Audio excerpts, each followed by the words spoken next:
ఇది Australian variety. కాయ fruit size వచ్చేటప్పటికి మీకు దాదాపు 3 కేజీలు వస్తుంది. అబ్బా సూపర్. అయితే గమ్మత్ ఏంటంటే ఎడిక్షన్ అండి ఇది. ఒక ముక్క తిన్న తర్వాత ఎట్టి పరిస్థితులలో కంట్రోల్ అవడం అనేది మన వల్ల కాదు. అత్యధిక జాగ్రత్తలు తీసుకొని రకరకాల రసాయనాలు స్ప్రే చేసి తీసుకున్న ఈల్డ్ కంటే కూడా నార్మల్ కండిషన్లో వచ్చే ఈల్డ్ కనుక చూసుకుంటే మనం జాగ్రత్తలు తీసుకుంటే 4 ఎక్కువ వస్తుంది. అన్నీ మనమే తింటే కుదరదు కదా, ప్రకృతిలో పండినవి వాటి కడుపు కూడా నిండాలి కాబట్టి.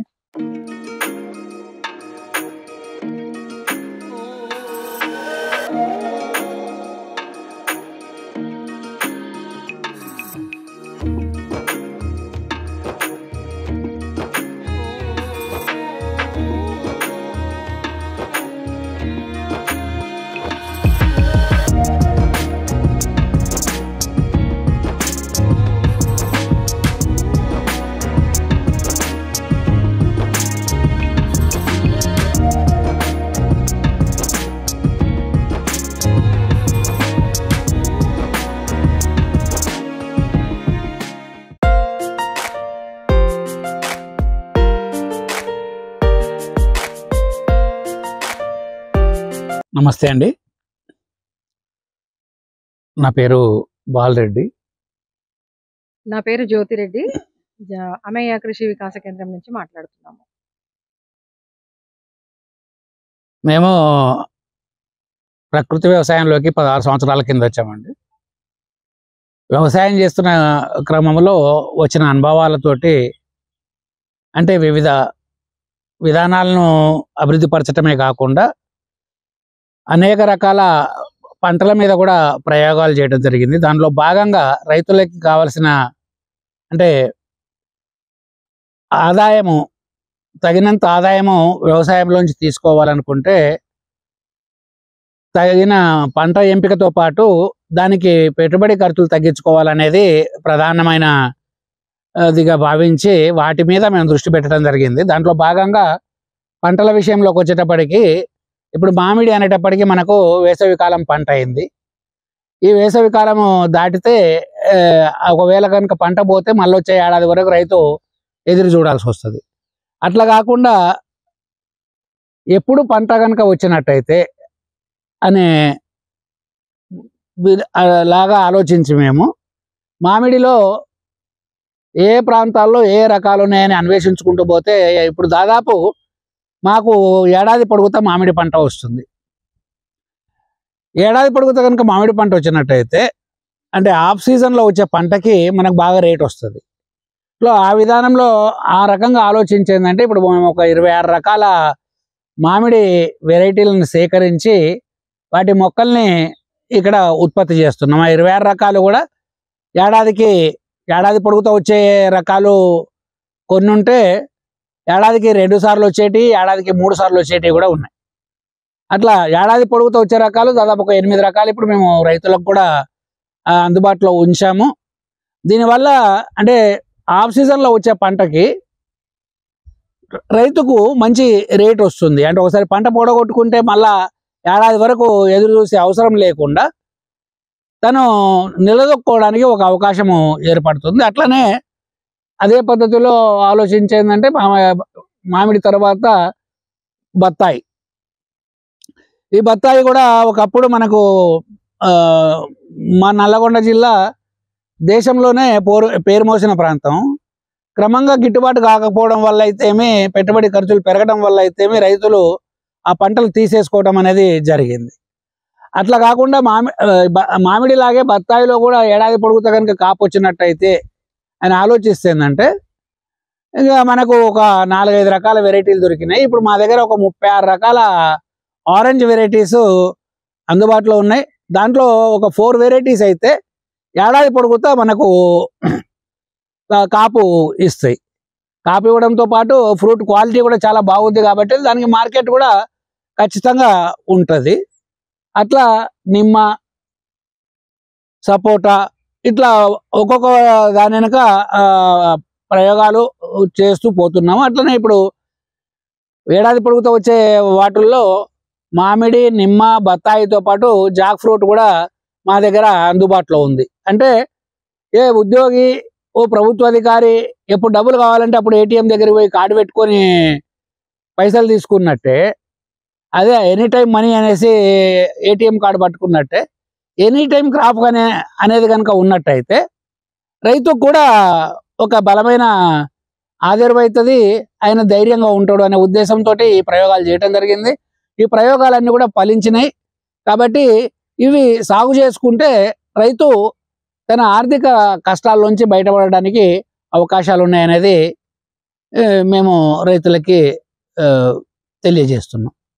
మేము అంటే ఈ కొత్త కొత్త పంటల్ని సక్సెస్ అవుతాయా కాదా అని మనం చూసిన క్రమంలో మనం సేకరించినటువంటి మొక్కల్ని మిగతా రైతులకు కూడా అందించాలనే ఉద్దేశం మీద అట్లా ఆ నర్సరీ ఫీల్డ్లో కూడా మనం అడుగుపెట్టినాము. నర్సరీ ఫీల్డ్లోకి మనం వచ్చిన తర్వాత ఇప్పుడు మన దగ్గర ఒక 500 రకాల మొక్కలు ఉన్నాయి. దాంట్లో మామిడి 237 రకాలు ఉన్నాయి. తర్వాత ఆరెంజెస్ వచ్చేసి 35 నుంచి 40 వెరైటీస్ ఉన్నాయి. జామ ఒక 25 వెరైటీస్, నిమ్మ ఒక 20 రకాలు. ఇవన్నీ కాకుండా ఎగ్జాటిక్ యాపిల్, ఇప్పుడు మన దగ్గర తెలంగాణలో యాపిల్ కాస్తుందా లేదా అనేది కూడా ఉండే కదా, యాపిల్ కూడా మన దగ్గర కాస్తుంది, అవకాడో వస్తుంది, లీచీ వస్తుంది, ఇంకా ఒక కివి మాత్రం ఇంకా రాలేదు. తర్వాత అట్లా పీచు, పియర్, ప్లమ్, లోంగాన్, కొండ మామిడి ఇట్లాంటివన్నీ కూడా అంటే ప్రతి ఒక్క పంట ఏదైతే మన దగ్గర కాస్తుందా లేదా అనే డౌట్ ఉన్నదల్లా కూడా మన దగ్గరనే పెట్టుకున్నాం. ఫస్ట్ మన ల్యాండ్ లో పెట్టి అది ఖాతా వచ్చిన తర్వాత ఆ ఫలసాయాన్ని మనం చెప్తున్నాం తప్ప బ్లైండ్ గా ఏదో ఒకటి పెట్టుకోండి ఇది వస్తుందా అని చెప్పేసి మనం చెప్పటం లేదు. దానివల్ల రైతులు వస్తున్నారు, మంచిగా మొక్కలు తీసుకుంటున్నారు, పెంచుతున్నారు. ఈ ఒక రకంగా ఇప్పుడు మనము మొక్కలు పెట్టుకోవడంతో పాటు 10 మంది రైతులు కూడా పెట్టుకొని మనకు సమాజాన్ని పచ్చగా చేస్తున్నారు. దీంట్లో మనకు స్వామి కార్యం స్వకార్యం రెండు అవుతున్నట్టు, ఒకటేమో వాతావరణానికి కొంత మేలు చేసిన వాళ్ళం అవుతున్నాము, ఎట్ ద సేమ్ టైం మనకు ఫలసాయం కూడా వస్తుంది కాబట్టి మనము ఇన్కమ్ కూడా జనరేట్ చేయడానికి అవకాశం ఉంటుంది.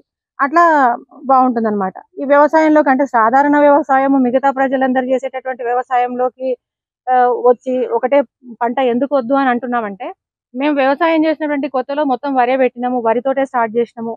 ఆ వరి పెట్టినప్పుడు ఫస్ట్ 3 పంటలు చూసుకుంటే ఫస్ట్ 2 పంటలేమో వాటర్ సరిపోక ఎండిపోయినాయి. మూడో పంటకు వచ్చేసరికి విపరీతమైనటువంటి వర్షాలు వచ్చేసి పంట అంతా మునిగిపోయింది. అట్లా మాకు 3 పంటలు స్టార్టింగ్ లో లాస్ అయినాయి. లాస్ అయిన తర్వాత ఏంటిది ఆల్టర్నేటివ్ అంటే రైతు పరిస్థితి ఇట్లనేనా, ఆత్మహత్యలు చేసుకుంటున్నాడంటే ఆయన ఆత్మహత్యలు చేసుకోవడంలో కూడా న్యాయం ఉన్నది, ఇన్ని పెట్టుబడులు పెట్టడం కష్టం అవుతుంది కదా అని చెప్పేసి అనే ఆలోచనలోకి వచ్చినాం.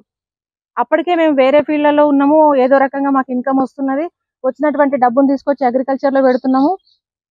కాబట్టి ఆత్మహత్యలు చేసుకోకుండా బయటపడ్డామేమో కానీ దాన్ని ఓవర్కమ్ చేయాలి కదా. వచ్చినటువంటి సమస్య ఉన్నది అని అందరు చెప్తూనే ఉన్నారు, కానీ సమస్యకు పరిష్కారం కూడా చెప్పాలి మనం.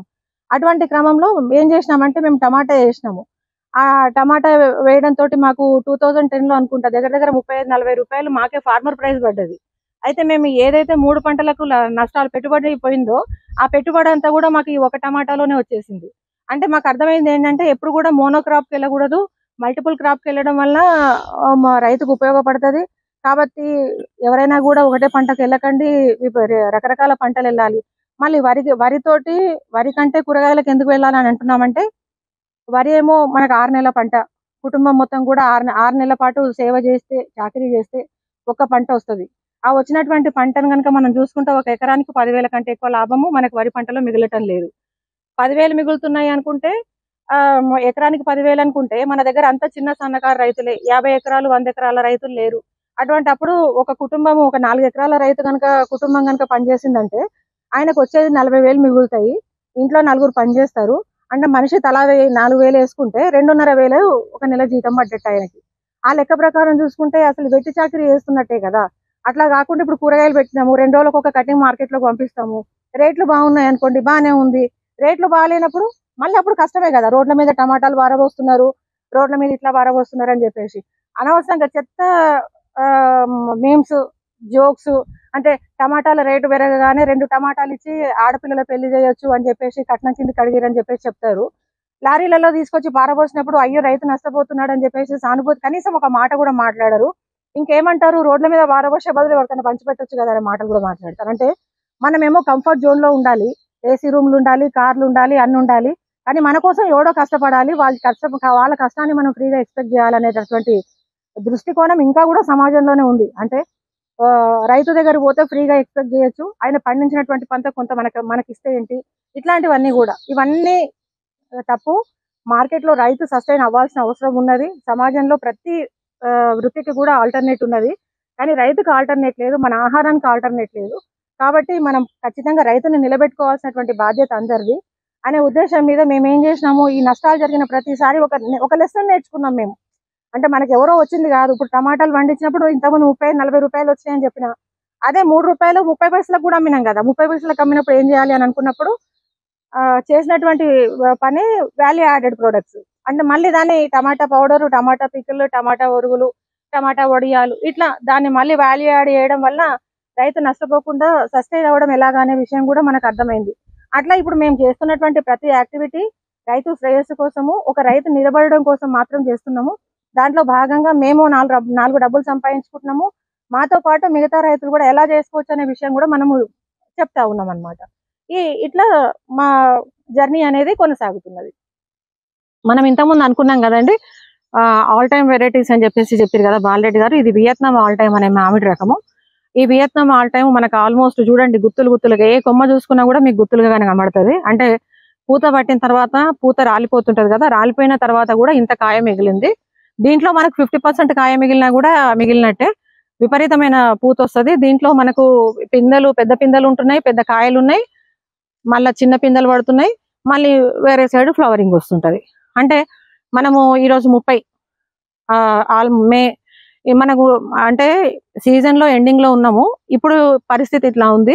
ఇవి మనకు మెచ్యూర్ అయ్యి మన కాయలు దంపుకునేటప్పటికి ఇంకో 1-2 మంత్స్ పడుతుంది. అంటే ఎప్పుడు కూడా అన్ సీజన్ లో మనకు పంట రావడం వల్ల రైతుకు ఉపయోగపడుతుంది, డబ్బులు కూడా రావడానికి అవకాశం ఉంటాయి. కాబట్టి ఇట్లాంటి పంటల మీద ఇది కాన్సన్ట్రేట్ చేసుకోవాలి. ఇది వియత్నాం ఆల్ టైమ్. అయితే జనరల్ గా ఆల్ టైమ్ వెరైటీస్ ఇవన్నీ కూడా మనము ప్రత్యేకమైనటువంటి మెయింటెనెన్స్ ద్వారానో ఇంకో ద్వారానో కాదు, అది రకమే అట్లా.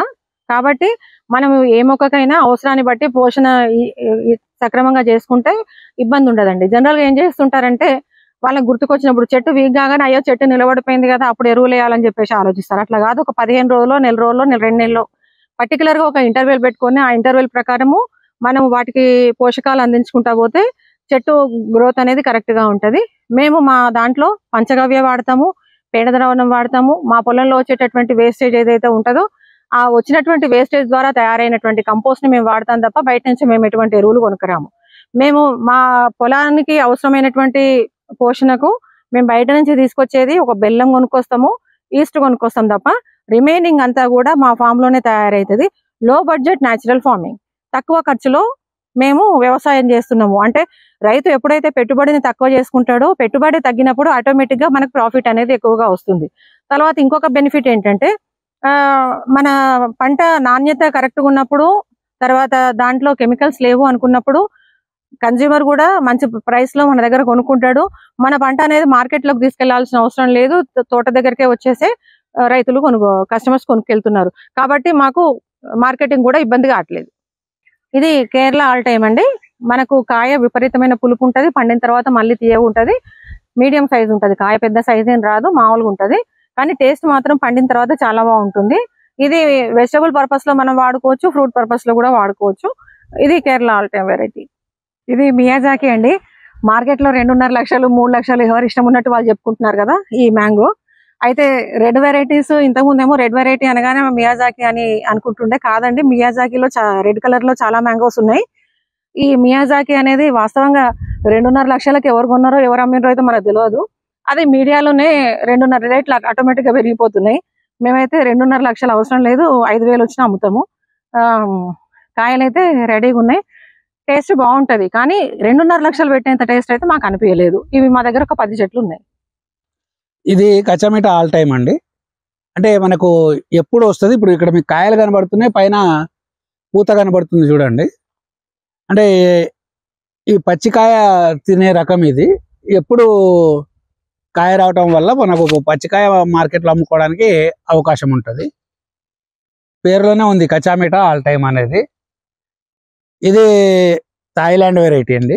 ఏమీ లేదండి, మామిడి అనేది యూనివర్సల్ క్రాప్. అంటే ప్రపంచవ్యాప్తంగా అన్ని ఖండాల్లో మామిడి ఉంది. మామిడి పుట్టినిల్లు భారతదేశమే. కాబట్టి మామిడి రాదు అనడానికి ఏం లేదు. కాకపోతే ఇప్పటిదాకా చెయ్యంది ప్రయోగమే, ఎవరు ప్రయోగాలు చేయలేదు వాటి మీద. ఆ వస్తుంది అనే ఆలోచన లేకుండా పోయింది కాబట్టి ఇట్లా జరిగింది. కానీ మామిడి ఎప్పుడైనా ఎక్కడైనా వస్తుంది, ప్రపంచంలో ఏ ప్రాంతంలో అయినా వస్తుంది. ఇది ప్రధానంగా ఉష్ణమండలం పంట, ఎండలు ఎక్కువ ఉంటే ఇంకా అనుకూలంగా ఉంటుంది. కాబట్టి ఏ మాత్రం సందేహం అవసరం లేదు, ప్రత్యేక పోషణ కూడా అవసరం లేదు. కాకపోతే ఇప్పుడు ఆల్ టైమ్ వెరైటీస్ ఏవైతే ఉన్నాయో, ఎప్పుడు సంవత్సరం పొడుగుతూ వచ్చే రకాలకు తిండి ఎక్కువ పెట్టాల్సి వస్తుంది, పోషణ కొంచెం ఎక్కువ చేయాల్సి వస్తుంది. ఎందుకంటే ఏడాదికి ఒకసారి వచ్చేదానికి వేసే ఎరువుల పరిమాణానికి ఈ ఎప్పుడు కాసే వాటికి వేసే పరిమాణానికి తేడా ఉంటుంది అనేది దృష్టిలో పెట్టుకుంటే సరిపోతుంది. ఇది బ్రూనై కింగ్ అనే రకం అండి. బ్రూనై కింగ్ అనేది థాయిలాండ్కి సంబంధించిన వెరైటీ, బ్రూనై అనే ప్రాంతంలోంచి సేకరించడం జరిగింది. ఇది ఫ్రూట్ చాలా పెద్ద సైజులో వస్తుంది, చాలా తీయగా ఉంటుంది, చాలా మంచి వెరైటీ.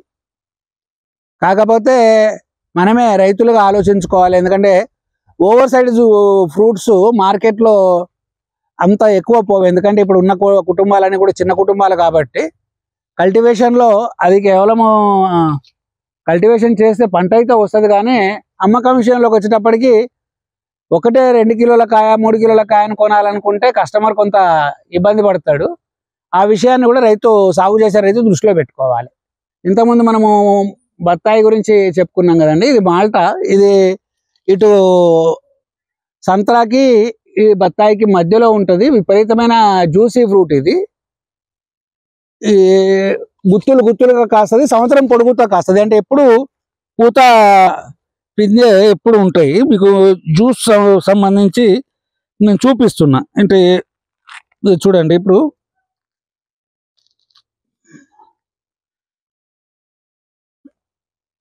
జ్యూస్ ఇంత జ్యూస్ వెళ్తుంది. దీన్ని కింద వారేయాలంటే నాకు బాధ అనిపిస్తుంది, కానీ జ్యూస్ కూడా చాలా తీయడిది. ఈ అమ్మకి ఇద్దాము, ఆమె చూసి, ఆమె గెస్ట్గా వచ్చింది, ఆమె చూసి ఆమె చెప్తుంది. తినాలి, తిని టేస్ట్ చెప్పాలి.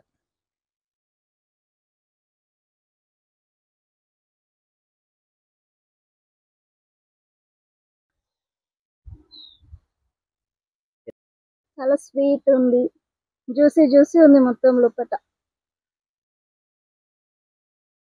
అంతకుముందు తినలేదు ఇట్లాంటి ఫ్రూట్, చాలా బాగుంది.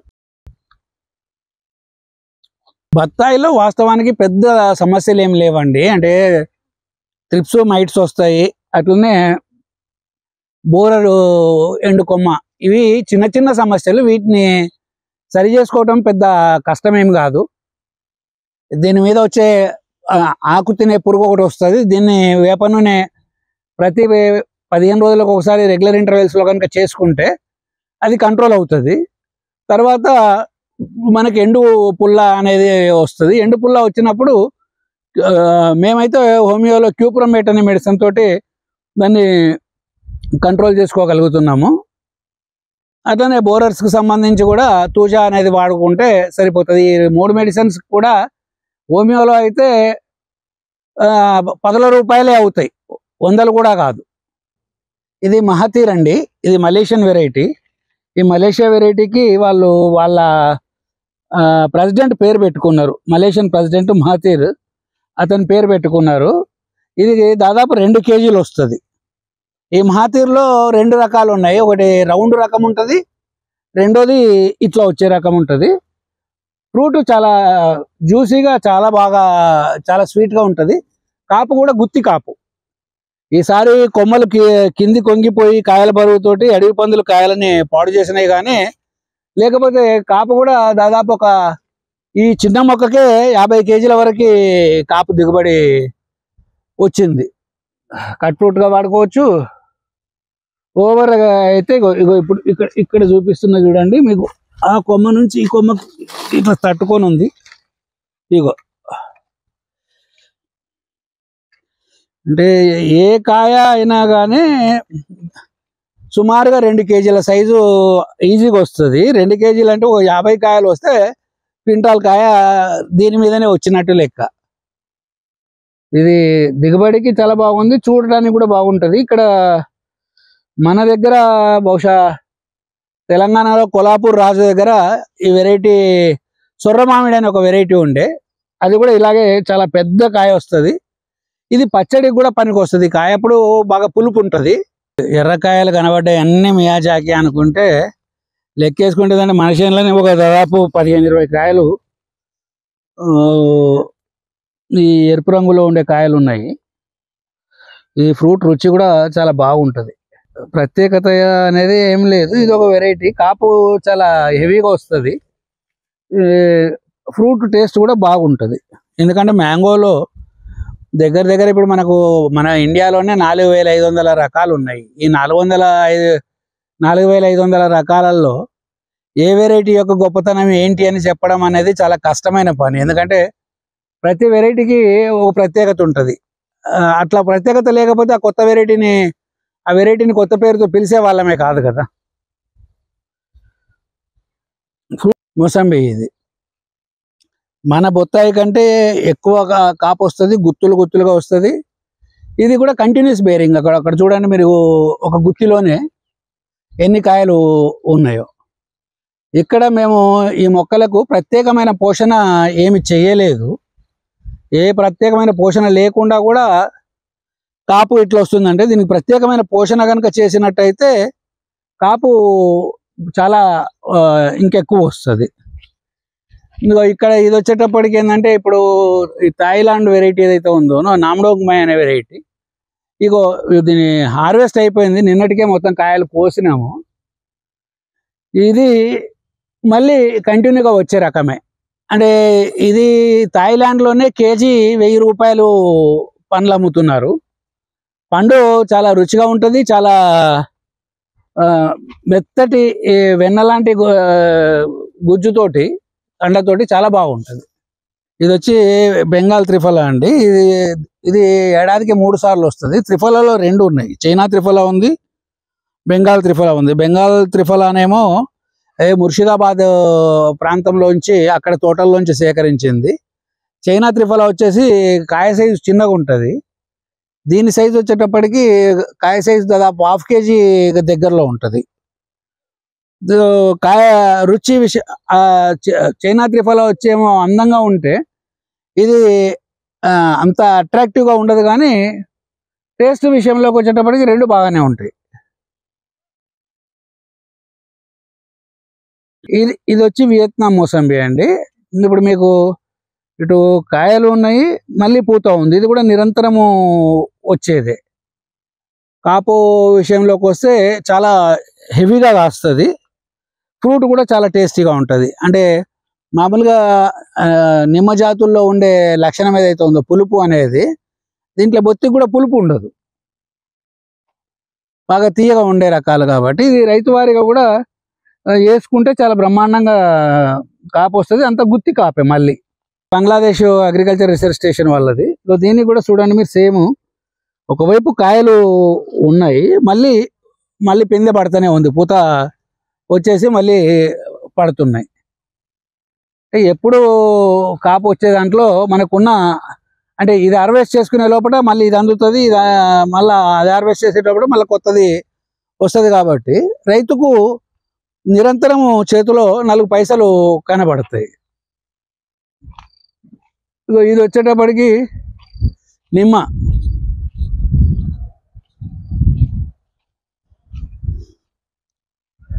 థాయిలాండ్ నిమ్మ, థాయ్ నిమ్మ అంటారు.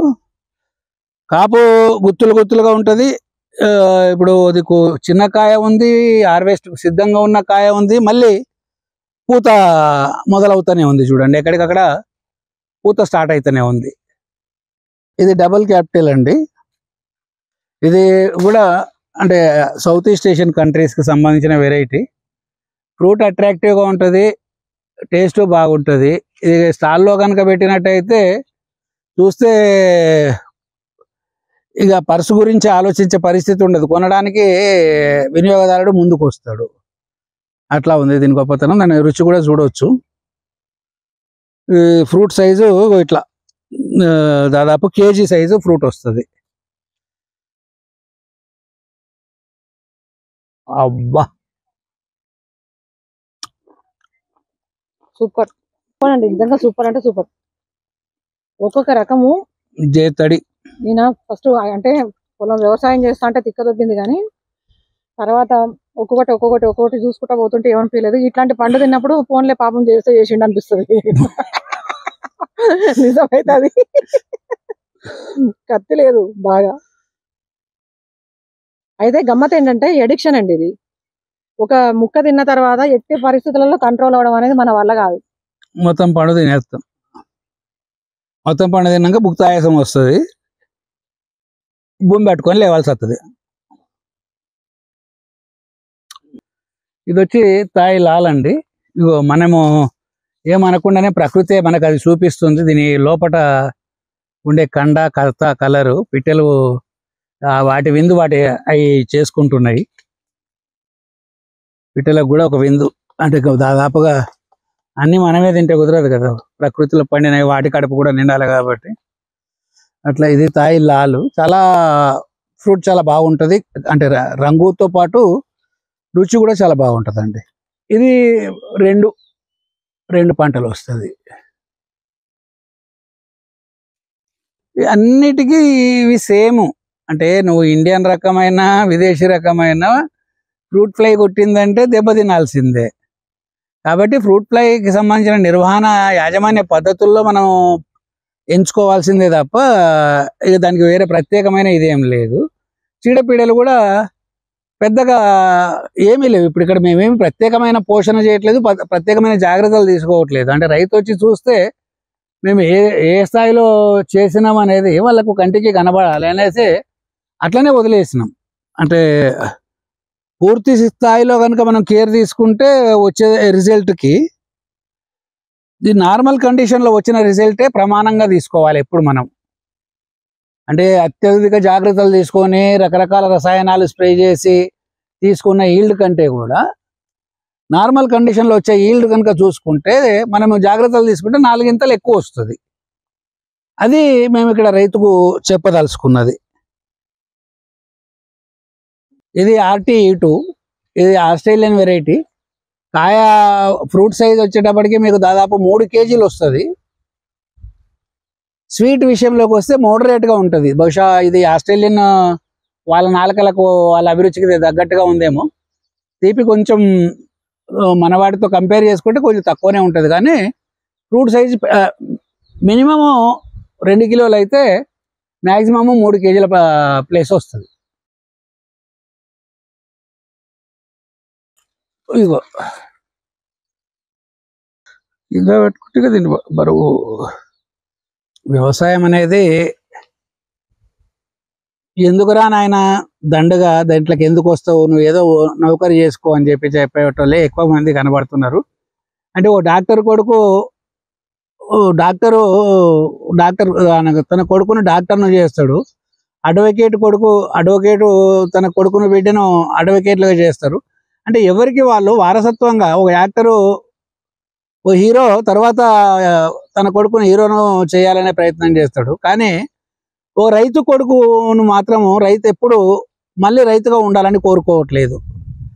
దీనికి కారణం ఏంటి అంటే ఇది దినదిన గండం నూరేళ్ళ ఆయుస్ అన్నట్టుగా కొనసాగుతుంది వ్యవసాయం. ఎందుకంటే దీంట్లో మొక్క పుట్టినప్పటి నుంచి పంట చేతికి వచ్చే వరకు అటు ప్రకృతిపరమైన గండాలు ఎదుర్కోవాల్సి వస్తుంది, ఇటు పండిన పంట అమ్ముకోవడానికి నిరంతరము గండాలే ఎదుర్కోవాల్సిన పరిస్థితి వస్తుంది. కాబట్టి దీంట్లోంచి రైతు ఒడ్డెక్కాలి అనుకుంటే ఖచ్చితంగా ఏంటంటే మొదట పెట్టుబడి ఖర్చు తగ్గించుకోవాలి, తర్వాత తన పంటను తానే అమ్ముకోవాలి. అట్లా అమ్ముకోవడం కోసం ఏంటంటే రైతులందరూ కలిసి సహకార సంఘాలుగా లేదా సహకార బృందాలుగా ఏర్పడి వాళ్ళ పంటను వాళ్ళు ఉమ్మడిగా అమ్ముకోవటం ద్వారా పెట్టుబడిలో అంటే లాభాలని ఎక్కువ సాధించుకోవడానికి అవకాశం ఉంటుంది. అట్లనే మరోవైపు మన పంట మీద ఆధారపడే వినియోగదారుని కూడా మనం రక్షించిన వాళ్ళం అవుతాం. ఇది ఖచ్చితంగా దృష్టిలో పెట్టుకోవాలి. మన వినియోగదారుడి సంక్షేమాన్ని దృష్టిలో పెట్టుకోవాలి, మన కుటుంబ సంక్షేమాన్ని దృష్టిలో పెట్టుకోవాలి. మన కుటుంబ సంక్షేమం విషయంలోకి వస్తేనే మన పెట్టుబడి ఖర్చులు తగ్గి మన చేత లాభదాయకం అవ్వాలి అనుకుంటే ఒకటి పెట్టుబడి ఖర్చులు తగ్గాలి, రెండోది మనం పండించిన పంటను మనం సొంతంగా మార్కెట్ చేసుకోగలగాలి. అప్పుడే వ్యవసాయము లాభసాటిగా ఉంటుంది. ఇక మిగతా విషయంలోకి వచ్చేటప్పటికి ఏంటంటే, నువ్వు కోట్లు సంపాదించిన దానికంటే కూడా వ్యవసాయంలో సంతృప్తి చాలా ఎక్కువ ఉంది. అంటే కోట్లు సంపాదించిన వాళ్ళకి నిద్రరాని సందర్భాలు ఏమన్నా ఉంటాయేమో కానీ, పొద్దంతా కష్టపడి రైతు అవసరం వస్తే దాని నెత్తి మీద ఉన్న రుమాలను తీసేసి కండ్ల మీద వేసుకుంటే ఏ చెట్టు కింద అయినా కానీ హాయిగా నిద్రపోగలుగుతాడు, కడుపు నిండా నిద్రపోగలుగుతాడు. దీనికంటే సంతృప్తికరమైంది జీవితంలో ఇంకేది ఉండదు అనేది నేను అభిప్రాయపడుతున్నా. ఆ మేరకి మేము గెలిచినట్టే అనేది భావిస్తున్నాం. ఈ పద్ధతి అనుసరిస్తే రైతులందరూ కూడా గెలుస్తారనేదే నా ఖచ్చితమైన నమ్మకం. ఇస్తున్నామండి. అంటే ప్రకృతి వ్యవసాయానికి సంబంధించి అంటే రైతుకు భరోసా ఇవ్వాలి, ఆ పద్ధతి నేర్పాలి. అమేయ కృషి వికాస కేంద్రం ప్రకృతి వ్యవసాయంలో రూపొందించిన వివిధ పద్ధతుల విషయంలో ఆ రైతులకు శిక్షణ కూడా ఇస్తుంది. వాళ్ళు బృందాలుగా వచ్చిన శిక్షణ ఇస్తున్నాము, లేదా ఏవైనా స్వచ్ఛంద సంస్థల ద్వారా వచ్చిన శిక్షణ ఇస్తున్నాము. రేపు భవిష్యత్తులో అమేయ కృషి వికాస కేంద్రము తరఫునే తరగతులను నిర్వహించే ఉద్దేశంలో కూడా ఉన్నాము. అయితే దానికి కొంత వనరుల లేమి ఉంది కాబట్టి వనరులను సమకూర్చుకునే దిశగా ప్రయత్నాలు చేస్తున్నాం.